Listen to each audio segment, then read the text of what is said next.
মধুপুর গ্রামের পাশেই বিশাল বড় একটি জঙ্গল ছিল। আর সেই জঙ্গলে পশু পাখি তাদের জীবিকা নির্বাহ করে অনেক সুখে দিন পার করত। সেই জঙ্গলে টুনি পাখি তার 2 ছানাকে নিয়ে অনেক কষ্টে বাস করত। টুনির স্বামী অনেক আগে মারা গেছে, তাই টুনির অনেক কষ্টে সন্তানদের বড় করতে হচ্ছে। মা, তোমার অনেক কষ্ট হয় তাই না? না রে মা, আমি তোদের জন্য সব কষ্ট সহ্য করতে পারি। আমার যে আর কষ্ট হয় না, আমি যে সব কষ্ট সহ্য করার ক্ষমতা করে ফেলেছি। শোন, আমার কাজে দেরি হয়ে যাচ্ছে, তোরা 2 বোন বাড়িতেই থাক, আমি কাজে যাচ্ছি। তারপর টুনি কাজে চলে যায়। টুনি কাকুলির কাকের রেস্টুরেন্টে রাঁধুনির কাজ করত। টুনি রান্না অনেক মজার ছিল, তাই পাখিরা সবাই কাকুলির রেস্টুরেন্টে খেতে আসতো আর টুনি রান্নার প্রশংসা করত। টুনি সারাদিন হাড় ভাঙা পরিশ্রম করলেও কাকুলি তাকে ঠিকমতো বেতন দিতে চাইতো না, উল্টে সারাদিন অনেক খারাপ ব্যবহার করত। এই যে মহারানী, বলি কি এতক্ষণে তোমার আসার সময় হলো? তুই আজ দেরি করে এসেছিস, তাই তোর মাইনে থেকে 500 টাকা কাটবো। না মালকিন, আমার মাইনে থেকে টাকা কাটবেন না। এমনি তো আপনি আমাকে অনেক কম বেতন দেন, এরপরও যদি আপনি বেতন থেকে আমার টাকা কাটেন, তাহলে আমি যে আমার সংসারটা চালাতে পারবো না। এরপর টুনি রান্না করতে চলে যায় আর কাকুলি সারাদিনে টুনিকে নিয়ে অনেক কাজ করিয়ে নিত। কাজে টুনি বাড়ি যেতে চাইলে কাকুলি বলে, কি, এত তাড়াতাড়ি বাড়ি যাবি মানে?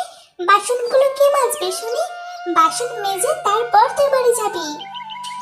মালকিন, আমার ছোট ছোট 2টো ছানা বাড়িতে একাই আছে, ওরা না খেয়ে আছে, আমি না গেলে ওরা অনেক ভয় পাবে। তোর ছানা না খেয়ে আছে তো আমি কি করব? কাজগুলো করে তারপর তুই বাড়ি ফিরবি। এরপর টুনি বাধ্য হয়ে সব কাজ করতে থাকে। আর ওইদিকেও ছানারা বলে, দিদি, এই দিদি, মা কখন আসবে রে? আমার খুবই খেতে পেয়েছে, আর একটু অপেক্ষা কর, পর মা এখনই চলে আসবে।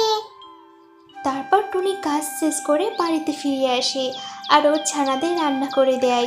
এভাবে বেশ কয়েকদিন কেটে যায়।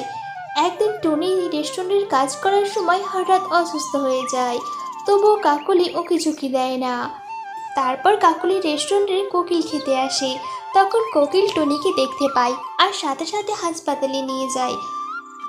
টুনিকে প্যাঁচা ডাক্তার দেখে বলে, টুনি অনেক অসুস্থ, ওকে কয়েকদিন বিশ্রাম নিতে হবে, ওর কাজ করা অনেক বেশি হয়ে গেছে। আমি কিছু ওষুধ লিখে দিচ্ছি, আপনি টুনিকে এই ওষুধগুলো নিয়ম মতো খেতে বলবেন। তারপর কোকিল টুনিকে নিয়ে বাড়িতে আসে। কি হয়েছে মায়ের? মাকে এমন দেখাচ্ছে কেন? তোমার মা একটু অসুস্থ, ওষুধ খেলেই ঠিক হয়ে যাবে, তোমরা চিন্তা করো না। এরপর টুনিকে জঙ্গলের সব পাখিরা দেখতে আসে আর টুনির এমন অবস্থা দেখে সবার অনেক কষ্ট হয়। তখন টিয়ে বলে, জুনি, তুমি কাকুলি রেস্টুরেন্টে কাজ করো, আর কাকুলি তোমার থেকে অনেক কাজ করিয়ে নেয়, আর বেতনও ঠিক মতো দেয় না। তোমার রান্না তো অনেক মজার, আর তোমার হাতের জিলাপি তো আরো মজার। তুমি দুষ্টু কাকুলির কাজ বাদ দিয়ে নিজে একটা জিলাপির দোকান দাও। টিয়ে কিন্তু ভুল কিছু বলেনি, তোমার হাতের রান্না তো অনেক মজা, আর জিলাপি তো অসাধারণ খেতে হয়, তুমি বরং জিলাপির দোকান দাও। সবার কথা শুনে টুনি রাজি হয়ে যায় আর কিছুদিনের মধ্যেই টুনি সুস্থ হয়ে ওঠে। এরপর টুনি তার জমানো কিছু টাকা দিয়ে একটা জিলাপির দোকান খোলে। তা দেখি কাকুলি অনেক রেগে যায়।